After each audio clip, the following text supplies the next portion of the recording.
Hey everybody, welcome to Local Business Hacks Podcast. I'm your host, Carl Case, and I'm on a mission to help you. Every week, we're going to be talking to local business owners and experts to get their best tips, tricks, and hacks to grow your business. This show is designed to teach you, inspire you, and motivate you to take massive action and start to build your future-proof business. Whether you're just starting off or you're taking your existing business to the next level, this episode is for you. So let's get started. Everyone, coming live to you from Boca Raton, Florida, Carl Case, Head of Business Development for Referrizer, joined today from Meghan Gonzales from Pure Barre Fort Collins. Hey, Meghan, welcome to Local Business Hacks. Hey, Carl. Thanks for having me. Of course. I know you have an incredible story. Let's get right into it. Tell the world who you are and what got you to climb this ladder. Yeah, well, I guess really I want to start with where I started and what that journey is. When I started thinking about just what this has entailed, I went back to 2005, and that was when I actually started my fitness journey. And I didn't know that I was going to be starting it then. To be honest, I was pretty adamant that I would never have a career in fitness because that was what my mom did. And aren't we fun as teenagers? I might be paying for that later with my two teenage daughters, but I taught Silver Sneakers, which is for elderly, and I taught Shaun T's hip hop abs at a local club. And and I was like, oh, this is just something that I can do it during college and in the meantime. And, it's an in-between thing, but this isn't a career for me.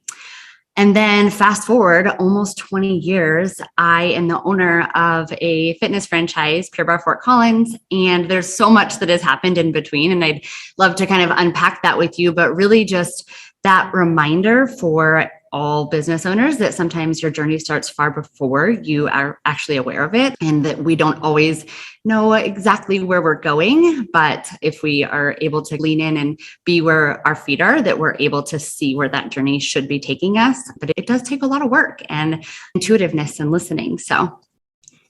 Well, congratulations for making it this far and thriving with a family behind you and a family in both corporate and at home. Part of this podcast is to really deep dive and speak to our listeners, mainly in the health and wellness world across the globe, on things that you've learned or stories that taught you a lesson, if you don't mind sharing something with us.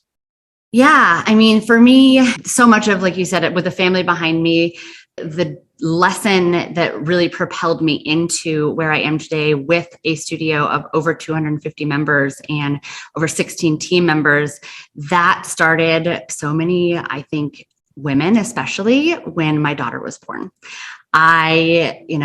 Everything changed. I had gotten married in 2017. My husband and I were super blessed and got pregnant right away. And I had already identified that we talked about having a family, but I knew that I wanted to get out of corporate America. And I had been working for a marketing agency for 5 years at that time. And I didn't know what was next, but I just knew that I needed to make a change. And when she arrived and I had to return back to my corporate job, I really hit the ground running on my wedding planning business, the first business that I had started. And I looked at him and I said, it was in October of 2018. And I said, I will leave this job.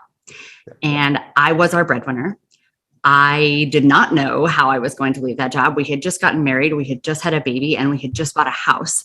And so everything was coming at it. Life was coming at us very fast. And I just knew that I could do it, but I didn't know what it looked like. And I am very lucky and fortunate to have an amazing partner who was like, okay, I trust you. And that was imperative, honestly, in my success. And I did start that wedding planning company, and it is dormant today, but I do hope to maybe come back to it down the road when I have kids that are not 3 of them under 4. But that was that lesson for me when I looked into her face and I looked at this job that I was doing that I actually really enjoyed. I enjoyed the marketing industry. I enjoyed working with small business owners. I got to build their websites and run their digital marketing. But I knew that those long hours and not having any flexibility in my schedule didn't provide me with the opportunity to be the mom, the present, intentional human that I wanted to be with her. Yeah. And those are hours that you can never get back. And obviously you can tell it's, for those of you that are listening, Meghan's got an irradiating glow about her. So clearly she made the right decision. Congrats. Thank you. It's scary, right? I mean, that's not an easy especially when you're the person who's providing your financial future for your family, right? Yep. And if you want to speak a little bit deeper to all those momtrepreneurs out there and anybody that stuck in that corporate America job, what are some questions you can ask yourself? I mean, honestly, like I mentioned, I really didn't know where I was going to go from there, but I was looking at that, like, my husband and I specifically sat down and looked at our core values as a family, and what are the things that we want to be doing intentionally that will impact the lives of our child at that time and now children, and how do we honor that? How do we set ourselves up for success? And to be honest, I probably work more hours now as a business owner. And that being said, it's completely different, right? So it's asking yourself, what I'm doing, is it something that is actually filling my cup? Am I able to walk away from a long day feeling like I am propelled into my life at home? I have so much respect for stay-at-home moms. Can I just say that?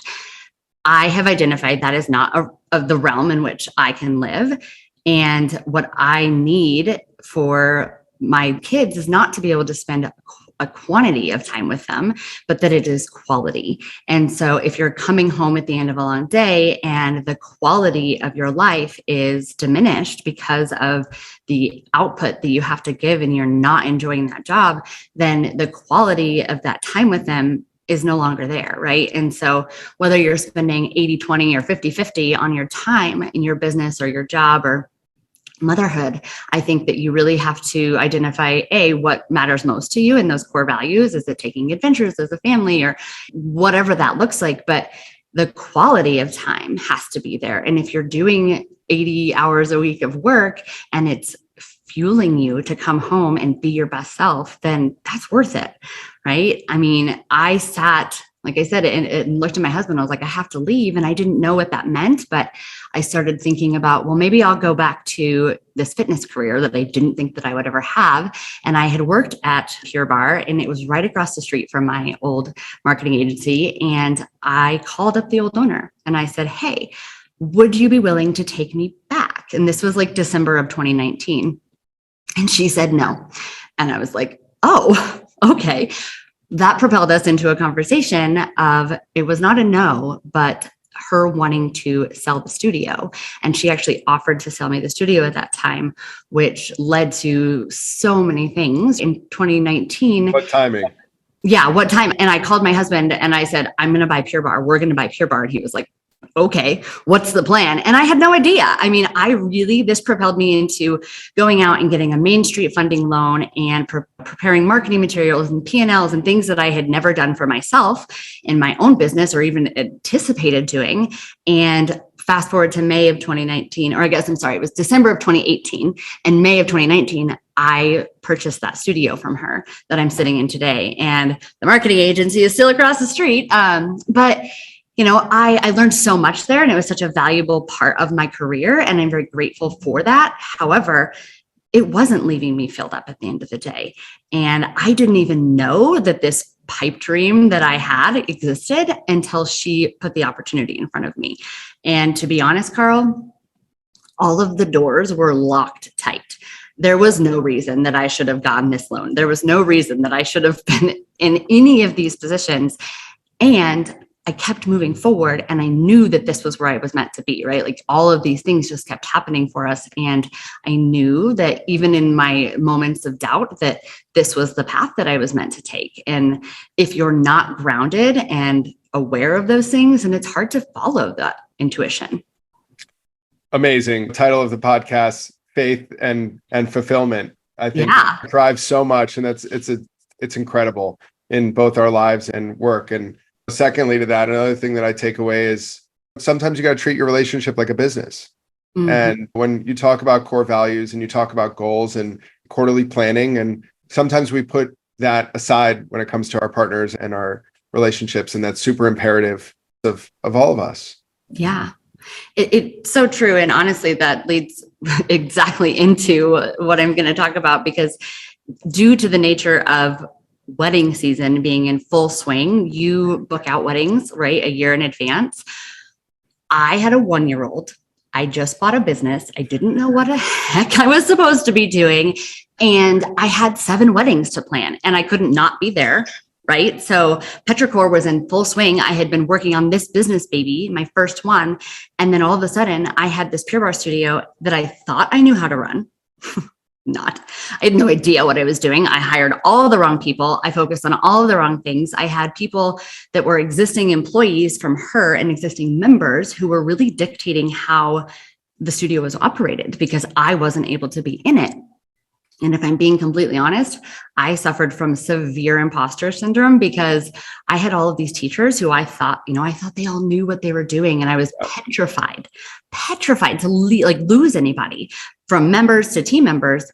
And it wasn't until I really got back into into my business, and I should say not back into, just into it, right? So we got through wedding season and I hit the ground running in October. I started teaching and started to learn the day-to-day operations. I fired that manager that I had because it wasn't even her fault, but she was not hitting the expectations and the things that I needed her to do because I didn't even know what to ask of her, right? Yeah. And so you, as a business owner, whether you are starting something brand new or coming into something that is already existing, until you get in and do the dirty work, there is no way to really learn how to do it or to ask somebody to, because I was like, she's not hitting the mark. I didn't even know what the mark was. I was making it up, right? So honestly, that was one pivotal moment within the business when that all changed. And it clearly helped me define strategies, to share my vision, to outline the SOPs that I had this amazing corporate office giving me, but had no time to implement or explain. And the studio wasn't running like this before. And so everyone was just like, who does she think she is doing all these events and all these marketing? And it ultimately led to a lot of refinement from our team and our culture, the studio culture. And I couldn't have done that unless I had my boots on the ground. Like, I genuinely believe if you are starting a business or buying one, if you aren't willing to get in there and do the dirty work, then don't expect your team to. Yeah. And there's no better advertising than grassroots. And we're all after creating a real cheerleading member to walk through our doors, because those members that aren't our number one advocators, we can replace with those people because we all share the same goals. That's why you're in Pure Barre and you're not with one of the other 150 boutique fitness brands, because you want to drive happiness and help people achieve so many different goals than just their fitness goals, which is what they do at your studio. 100%.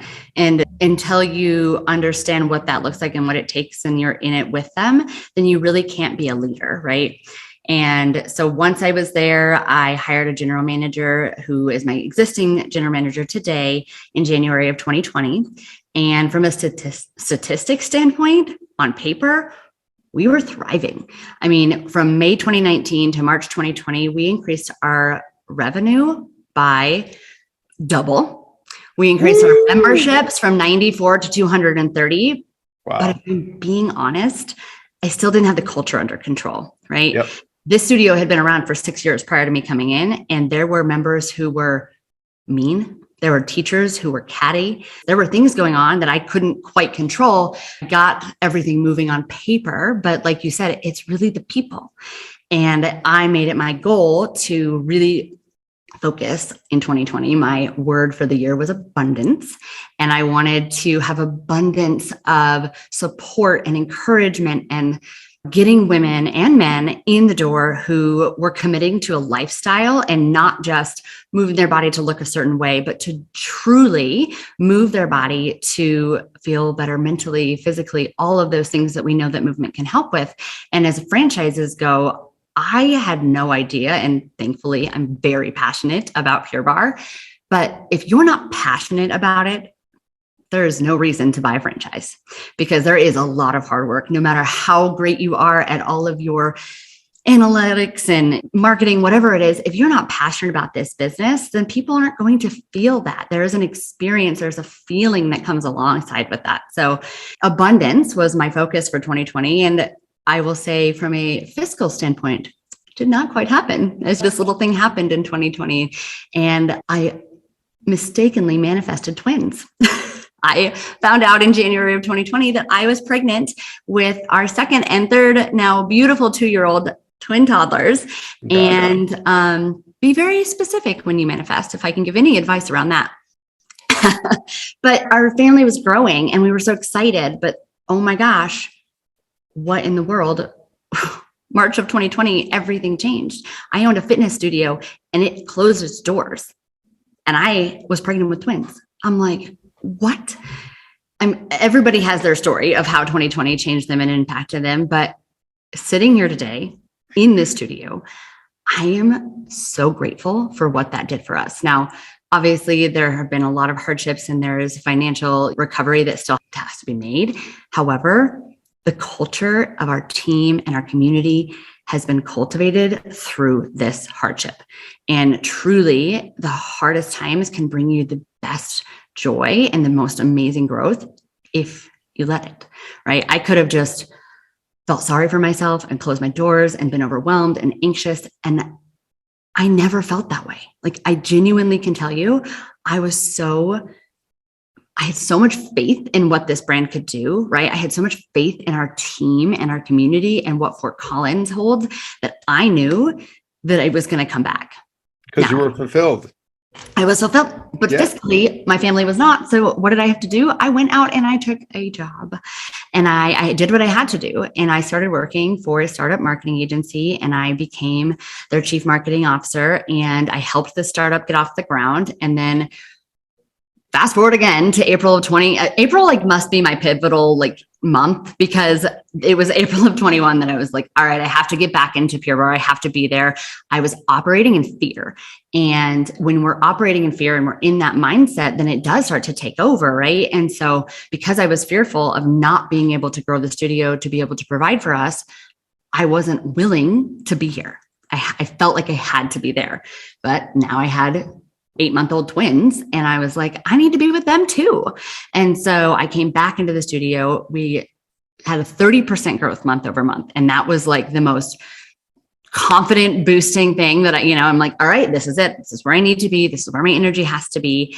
And there's been so many peaks and valleys. And I tell entrepreneurs this all the time. It is going to be a constant roller coaster, and your highest highs and your lowest lows, you can't live in those, right? There is somewhere in the middle is that reality. And now, I mentioned before, if somebody was to quit, I was terrified that I was going to just fail. And now I know that when everything is just hitting the fan, it's okay. Yep. It's one foot in front of the other, focus on what we can control. And that confidence is a muscle and it grows and grows and grows and it builds over time. But if you aren't focusing on that positivity, then it will eat you up. It'll just swallow you whole, right? That negativity can take over. And so I focused back on cultivating what I knew was already in existence. My general manager did an incredible job at being here and being a constant for our community, for our team, but she needed help.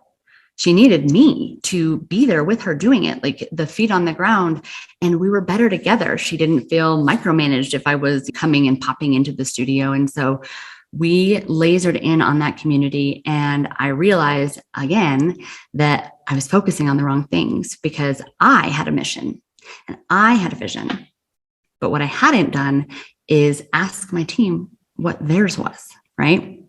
And so in January of this year, we sat down and said, all right, family, just like my husband and I do, these are our core values. What are our core values? And I remember sitting down. I don't think I'll ever forget this. I looked around the room at my team and I asked them to start naming out core values. And I asked who had done a mission or a vision statement, and everyone just looked at me. I was like, oh my God, they hate me. They hate me. They don't want to be here. But they had never done it for the most part. Most of them had not sat down and identified this. And so here I was, and I did have a great team at the time. And I do believe that they wanted to follow me, but it's harder to buy in if you're not creating that vision together, right? And so being able to have that time to sit down, and we started talking and the wheel started turning, and all of a sudden we had a whiteboard filled with our core values. And from there, we took the next meeting to identify our mission statement and to really thoughtfully, put this together as a team and not just as what Meg says that we should do, right? And not that they didn't believe in that vision or that mission before, but to have buy-in and to be able to get to be a part of that. They're the ones teaching classes too. They're here every day having conversations. I mean, to be a fitness instructor, I wish that I could be paying them millions of dollars. It is something that you have to be very passionate about. It is a hobby that you get paid a nominal amount for in consideration of the time. Like, I wish that I could pay them all double. It's just not possible, right? Because then I wouldn't have a business. But it is something that I needed to recognize and we needed to do together to make it ours. And it definitely changed things, and we've continued to grow and flourish. And I mean, my family, I get to be with them. I'm working 25 hours a week now, and I get to see my husband and I get to see my kids, and I can do school pickups and drop-offs. And I do not like the word balance, but I feel very aligned. Well, congratulations, Meghan. Super proud of you. And for all the listeners, I know I can speak on everyone's behalf. It's amazing, and keep plugging away. Thank you so much. I'm excited I'm going to set a follow-up for the end of April of next year so that I can hear what 2023 has brought you so far. I'm excited for that. And pretty on brand, I also launched my podcast and my personal brand this April. So it seems to be a trend. Get a hold of you on that podcast? Yes. So our podcast It's a Lovely Time. My girlfriend Jess and I started it, and we really just had been talking about this personal brand and how we share our experiences. And it's about motherhood. It's about entrepreneurship. It's about leadership and relationships. And originally I was like, let's just talk about entrepreneurship, but I'm not just an entrepreneur. I'm a mother. I have relationships with my family, my friends, my husband, my kids. I'm a leader in all these different areas. And so each of our episodes kind of goes through that, and really everything has a silver lining that brings it all back full circle. But it's a .lovely time on Instagram, and we're on any podcast networks that you can find. And yeah, we are sharing our journeys in entrepreneurship and this multifaceted experience. And we're not doing it all right. We don't have it all figured out, but it's a lot easier when we do it together. And so we invite mothers and entrepreneurs to follow along and share with their heart and their struggles and their successes and all of that as well. So that's amazing. Well, thank you so much, Meghan. Thank you. Cheers. Cheers. Thank you so much. That's it for this week's episode. I hope you found it helpful. Be sure to head over to our site, local-business-hacks.com, to check out the show notes and send me questions or ideas for future episodes. If you want to grow your business, just like the people you've heard from here, follow Local Business Hacks Podcast and tune in for new tips, tricks, and tactics. Until next time, thanks for listening and keep hacking.